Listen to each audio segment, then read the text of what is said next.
I'm Rob Licurio at Award 7. I'm super excited today to be speaking with Emmy-nominated composers Danny Benson and Saunder Jurriaans.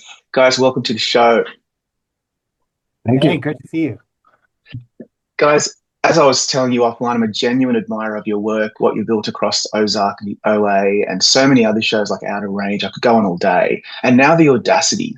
And that has such a tactile, human unease to it. That show lives inside paranoia and power and intimacy. So I'm really excited to talk about your work. Before we get into specifics though, I wanted to start broader. When you listen back to your work on the Audacity now, what makes you proud of the score, and what about the show itself unlocked something creatively new for you guys? I went and saw, Danny was out of town, but I went and saw the premiere in the theater, which was really exciting. And it was great because they had mixed the music quite loud. And often in a show like that, they won't do that. It'll be kind of like underscore very much. But the score was quite prevalent. And it was a bit of a departure for us. I mean, we've done a few kind of comedy things. This is kind of a dark comedy, but it still has it's very comedy and it's funny.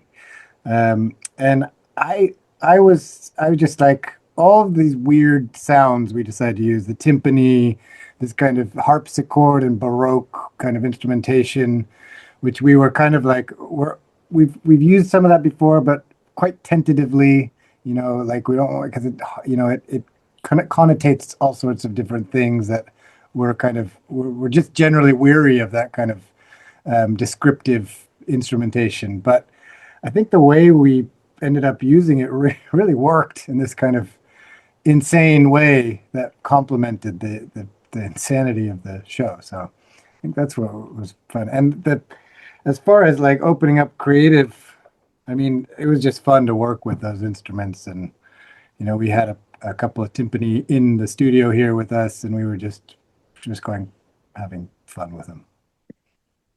Yeah, just going at it. Here's the thing though. Duncan's anxiety on this show often feels quite self-generated, like his nervous system's constantly in overdrive. And I was just wondering, when you're scoring internalized paranoia and anxiety, which, are, by the way, I think is really in the pocket for a Bensi Jurriaans score, talk me through using rhythm, pulse, repetition to mirror his character spiraling. Yeah, that you Well, you just said the ingredients. yeah.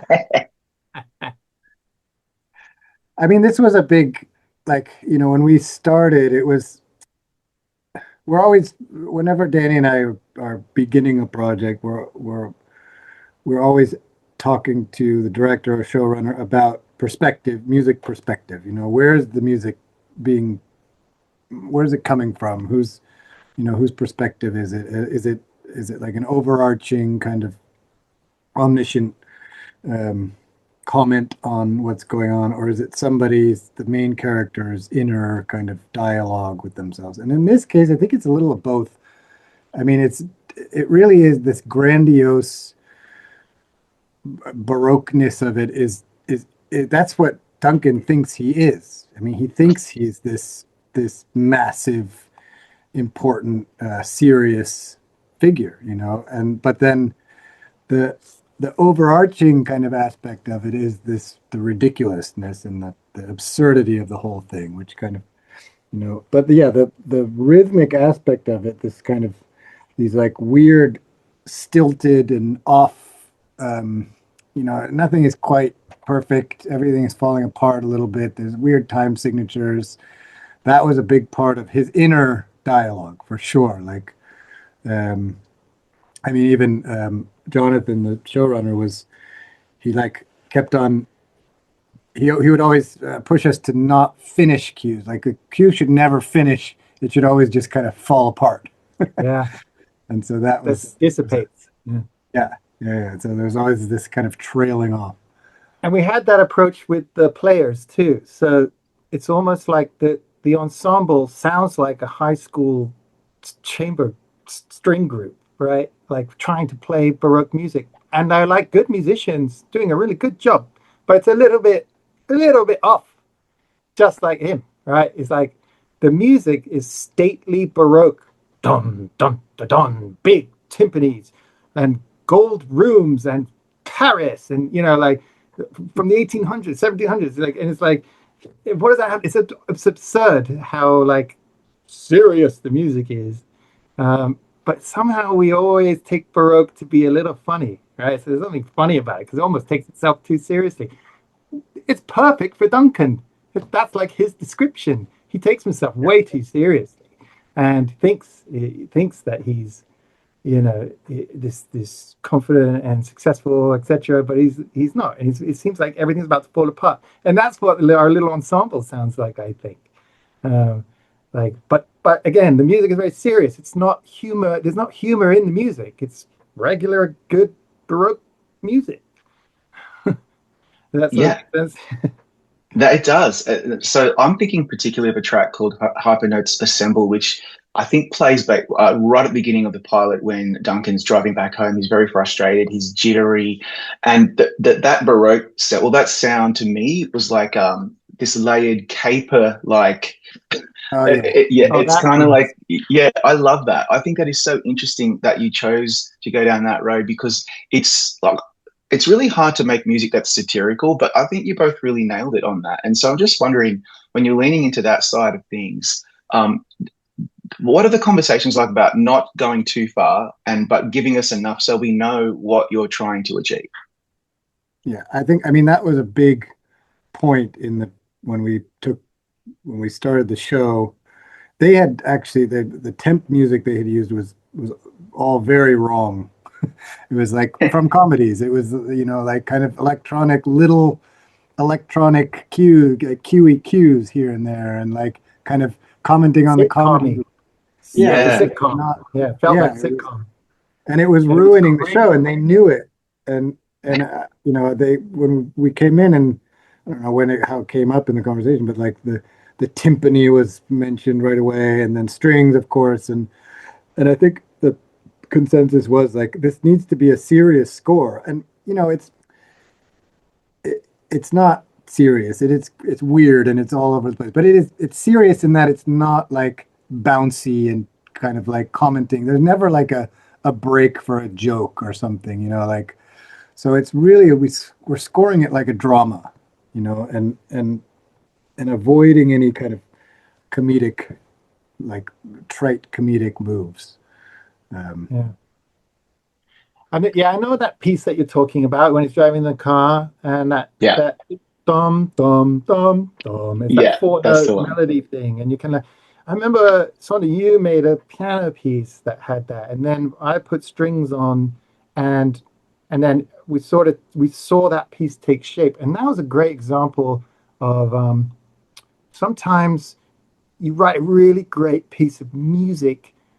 Do you know, like, regardless of the film, like wow, like we were both like, wow, this is lovely piece, and then we're like, wow, and we didn't know, oh, we could use this all over the place. It was like, oh, let's try putting it here and see what that feels like, and it worked, and we're like, oh, I can see how this is a bit dreamy, but I'm light-hearted, but serious things are afoot, and we're getting to know him, and he's driving his car, and this cue sort of just made sense, and it was, and we realized that it did, and then the director was like, oh, I love that too, and that became one of the building blocks, and that four-note motif, that's how that got born. But we didn't make the four-note motif for the Audacity, like, and this is what you see, like chicken and eggs, Yeah.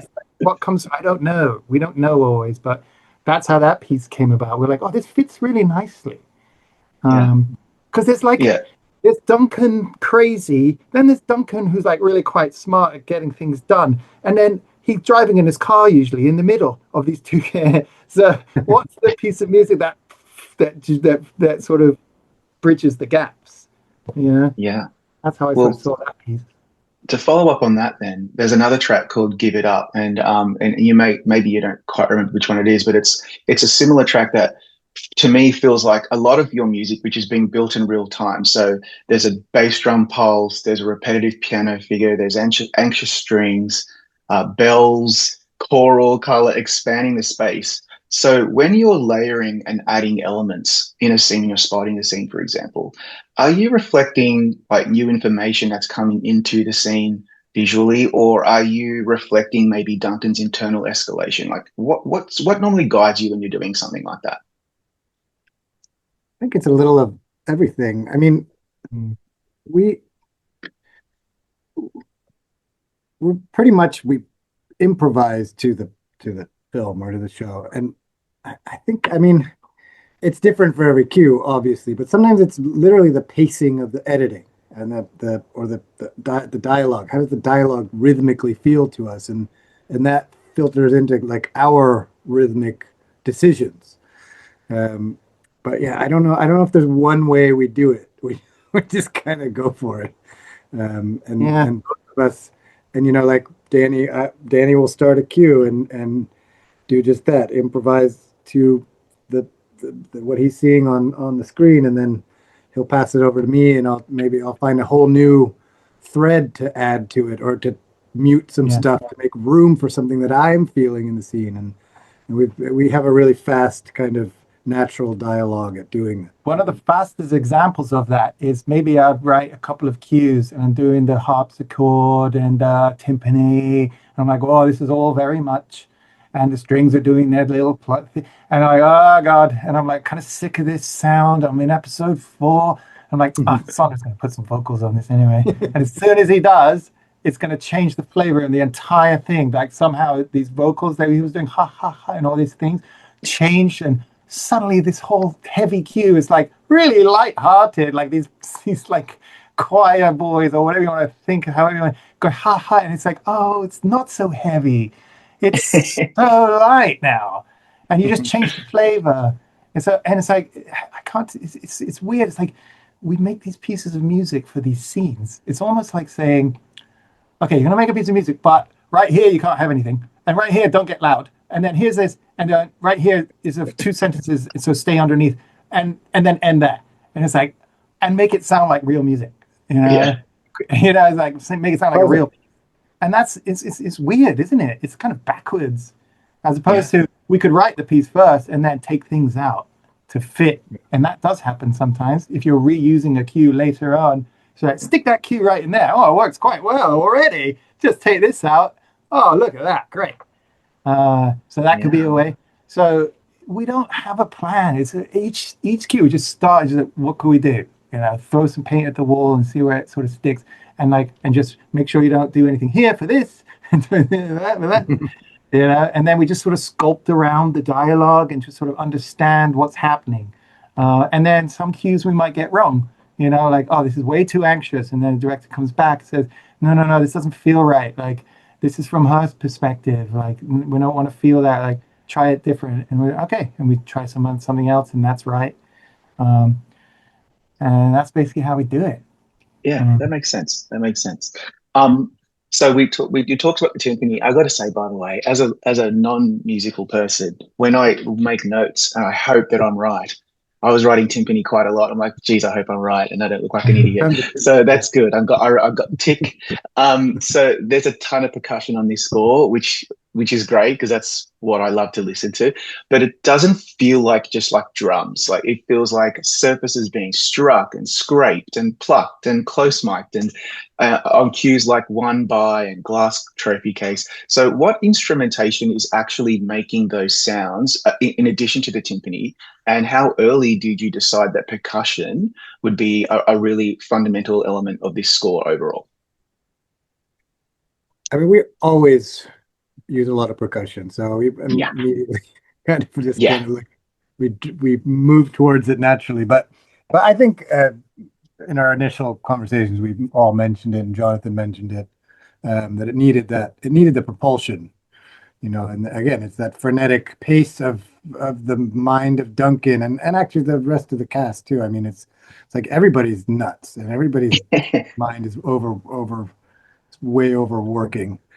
Um, and then as far as like a lot of it is the timpani just played in different ways. I mean, we had, it was just so fun. We had the actual instruments, not using samples or something that we could, we can tap on the bodies and play the weird struts that like connect, that tighten the head to the bass, and then we can detune them in any ways we want, playing with these rubber mallets that, they make these groaning sounds. There was so much we could do with them, and we just like went crazy and just had so much fun with that. And then we have like all of our, I mean, if you look around our studios, I don't know how much you can see in here, but we have we've acquired like hundreds of instruments and a lot of percussive stuff. But sometimes it's literally like, Yep. which sounds incredible. I mean, a good Yeti water bottle with a close mic and some compression and reverb. Everybody's like, "What is that? I love that sound." It's a rare Tibetan coffee cup. I love Well, we it. do that all the time. Danny and I joke all the time that we have these rolling chairs, and whatever is like in reach of the rolling area is what IKEA furniture Allen wrenches. I use them all the time. And we're like, we have to like sometimes like move certain instruments closer to us so that we'll actually use them. Otherwise, we're too lazy to like walk over there and get it. Yeah. It's got to be like this. That's the innovation that we're talking about here, people. And this is what we love about your work. Everything has to be really reachable. If it's in a case, I'm not going to get it, even if that's what the cue requires. Doesn't matter. Has to be like, oh, that's easy. And yet it just all works. It's all in the pocket, man. Like, I sort of love about it. So I know you probably get asked this question a lot, so I'm going to try to reframe it a little. It's about how you collaborate. So you don't usually sit and write together. You pass material back and forth. That's my understanding. But on this show, did one of you spearhead certain elements, or like who was driving this, and how do you divide responsibilities? We both kind of drove it. I mean, with what usually happens, I mean, every once in a while, one of us will really spearhead a show and the other one can kind of work on something else. But we usually are flip-flopping quite a bit, like we have different skill sets, like, I don't know. I mean, we between the two of us, we play a lot of different instruments, live instruments, and we're not using a lot of like MIDI stuff to record. So, there's that part of it. Danny's a cellist and a string player. So, immediately I'll be like, Danny, put some strings on here. But then he'll write a cue, I don't know, like, and want me to do some weird percussion stuff on it or synth stuff. And it just, again, it's like, there's no plan. We don't go into it with any, all right, you're going to spearhead this because it's going to be strings. Because I play some cello too. I'm not good, but I can get by with some cheating. And but sometimes, the weirdest, it's what maybe we think, oh, Danny will be great for this, but then I end up thinking, or the vice versa. Exactly. I would be so bored if someone's like, all right, you've got these 5 cues. They're like emotional, darker ones for you to cello. Having a good day at work. Bye. It's like, no, dude, I want to try weird shit. I want to try your synths. I'm not so good with synths, so I'll go and like try to find some synthy thing and try to like get it as cool as Saunders. And then he might be like, actually, I quite like your weird one, you weirdo. Now I'm going to put like a real fucking pulsy shit and sorry about language and get it going. And then I'll be like, oh, that's great. Now what if I put my cello on top of what we've just done together on that and the synthy sound? I'll do some weird pulsy thing, and then who wrote this cue? Who cares? We don't care. It's just whatever sounds cool. So there's no rhyme. I think we like the chaos. Like, oh, this next cue, I'm just going to fucking give it a shot. I don't even know if I know how to do this. I'm just going to try. And with that chaos comes like experiments and who cares? Mistakes, happy Lots of mistakes. Yeah. So that's how we do it. We don't have a plan, really. It's just kind of. Oh, I love that. Everything is making so much sense to me now. And now I've been listening to your music for such a long time, and now I get it. But what I want to know is this. So you, so much of your work lives in like dark interiors, moral corrosion. Just look back on like Ozark and The Outsider, Outer Range, The Staircase, the OA.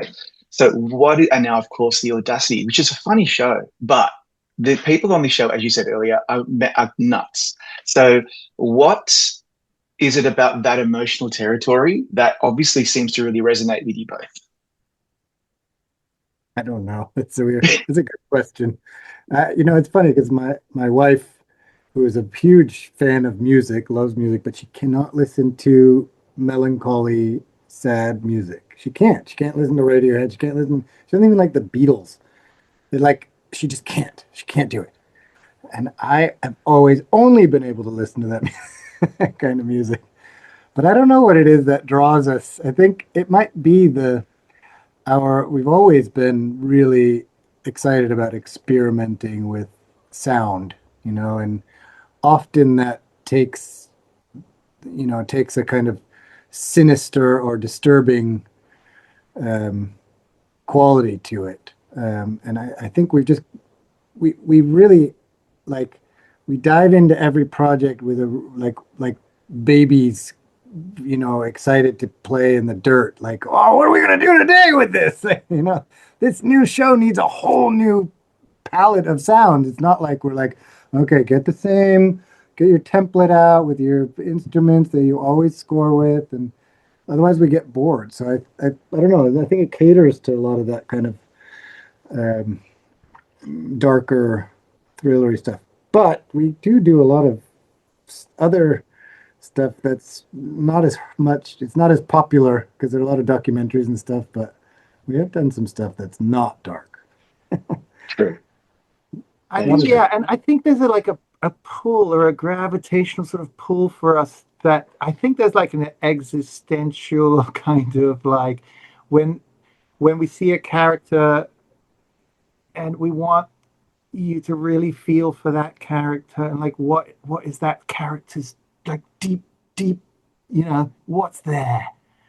We like to explore that, and that could be like I could say the same thing about the cosmos or whatever. Like, and like write music for the cosmos, write music for that guy's soul, and like let's get past the humor and all this. And what's there? And we like to kind of get in there and like the cello and like classical. It's like what's it all doing? It's trying to move us from deep Yeah. within, right? So I think we gravitated towards stuff that we feel. We want to feel stuff, So if let's say let's say we're asked to score like the Vampire Diaries or something like that, and we'd be like, oh, okay, dark, cool, we can definitely do that. But I think we'd both be like, okay, but who's the lead character and who's the main vampire and what's his story? And like, is it? Oh, like he was, he's been around for 1,000 years. And I'd be like, oh wow, like, and I'd be like trying to mess with that shit. Do you know what I mean? Like, what's the Yeah. deep thing going on? What's the melody that's going to sound his soul? I kind of go for that kind of shit, like Yeah. big, epic, Yeah. humanist, introspection. Yes. You're asking the big questions that I think all excellent composers do. Um, Yeah. Final question, and it's following up on what I asked you at the beginning. I'm going to put you on the spot a little, but you've been making music together for over 20 years, a long time. You're best mates. When you hear the Audacity alongside the rest of your work, what does it reveal to you about how this particular project helped you evolve as composers? Confidence. I see like confidence. Like, I don't know if we would have had balls 15 years ago to be like, it's going to be this Baroque thing. I don't know. Yeah. Confident, very confident being like, let's try this. So that's one thing. And I'm enamored by the array of score. That makes me happy to know that we can do arrays of scores, different kinds of scores for different kinds of that's where I get proud. I'm like, oh, that's really cool that we're not just cookie cutter, you know, one lane composers. Um, But I think also, like we can, like we learn a lot every time we do a project, but in the end, we still like the beginning of every project, we still have no idea what the fuck we're doing. We're going into it like because Danny and I didn't study to do this. I mean, we were musicians, we were performing musicians. Danny went to music school. I didn't, but we didn't study film music, and we never thought we could do this. We kind of fell into it. It's a whole nother story we can tell in another interview. But we but I think that's a good thing. Like I think it's like for us to go in with this beginner mind every time. Like we learned all this stuff on Audacity, but I don't know if it's going to help with the next project. I mean, maybe we know now that we can fit a timpani in here, which that's a big deal. We can rent a timpani again. But, it's like you kind of have to forget everything every time in order to make it new, I think. And that kind of what keeps us interested. One thing we should say, I think, also is this is important about the show. And Danny was talking about the breadth, like the idea of breadth of our work and stuff. But what was really fun about the show is that it starts very funny and it's dark, funny, but by the end of the first season, it gets really dark in a existential, big way. It is what's happening to our society on this kind of a dramatized scale, but it's like these people kind of puppeteering our lives, the lives of everybody in the world in this crazy way. And it seems ridiculous as you're watching it, but then you're like, oh my God, this is still totally plausible. And these people could all be just this fucked up. And then it becomes very real for certain characters, and it becomes tragic, like really tragic. And the music really changes. Like it becomes, through 7 and 8 especially, becomes quite serious. And there's some really like kind of tragic emotional cues that we had a lot of fun writing. I mean, we love writing that stuff. And it was so, in that way, the breadth, what Danny's talking about, this kind of breadth of our work we were able to encapsulate in this one project, which was really fun to do. I remember we were speaking with the whole team on Zoom, and it was like one of the episode 7 or something, and we had mentioned that it's like I was like, the harpsichord has gone to bed and has left the show. We don't need him anymore. Yeah, because that humor's gone, and now we've kind of moved the orchestra. There's more cellos and there's more basses, and it's starting to sound even slightly Beethoven, like classical. We've evolved as the characters have evolved into the future. 100 years or something. So this like idea of the score becoming very serious and very existential and humanist, like Beethoven was going for. We weren't trying to write like Beethoven. It was just those kinds of chords and the cyclical sort of left hand, arpeggiated things. Like it was just that seemed to work. And it was like it was evolved Baroque music, just like it really did. And the director loved that idea. He knew exactly what we were talking. He's very, very. He didn't say it, but I think he's very well versed. Right on board, yeah. Yeah, he was very well spoken musically, but never told us what to do. But he knew exactly what we meant by that sort of. What if we sort of shift and become like Beethoven symphony type chamber, like hard? And he was like, yes, sounds great. Give it a shot. And we did, and it was starting to work. And that's what Sandra was saying. It gets dark in the 7th and 8th episodes. And that just felt supernatural. That was like a 10-second decision. Let's go more Beethoven. Yeah, okay. It's like and it worked. A very important decision. So very important. We'll see where it goes in season 2, hopefully. That's right. Oh yeah, I forgot season 2. That's right. We'll lean more into orchestral. Yeah, go the romantic after that. Yeah, modernist. That's right. It's this show is prescient, it's relevant, it's so entertaining, and your score, guys, is absolutely fantastic. Thank you so much, Saunder and Danny, for your time today. Thank you. Thanks so much for having us.